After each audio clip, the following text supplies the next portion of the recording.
Dengue ఫీవర్తో ప్రజల మధ్యకు రాలేకపోతున్నానని అటవీ పర్యావరణ దేవాదాయ శాఖ మంత్రివర్యులు శ్రీమతి కొండా సురేఖ ఆవేదన వ్యక్తం చేశారు. గత వారం రోజుల నుండి డెంగ్యూ ఫీవర్ వలన ఆరోగ్యం బాగా లేకపోవడం వల్ల తాను నీరసించిపోయానని తెలియజేశారు. ప్రజలు తన పరిస్థితిని అర్థం చేసుకుంటారని ఆశిస్తున్నట్లు ఆమె ఒక వీడియో ద్వారా తెలియజేశారు. అందరికీ నమస్కారం.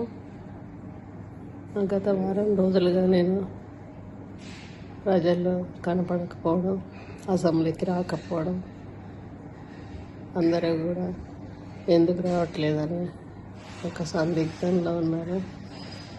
నాకు హెల్త్ బాగోలేదు, డెంగ్యూ ఫీవర్ వచ్చింది, అందువల్ల నీరసంగా ఉంది, బయటకు రాలేక ఇంట్లోనే రెస్ట్ తీసుకుంటూ ఉన్నాను.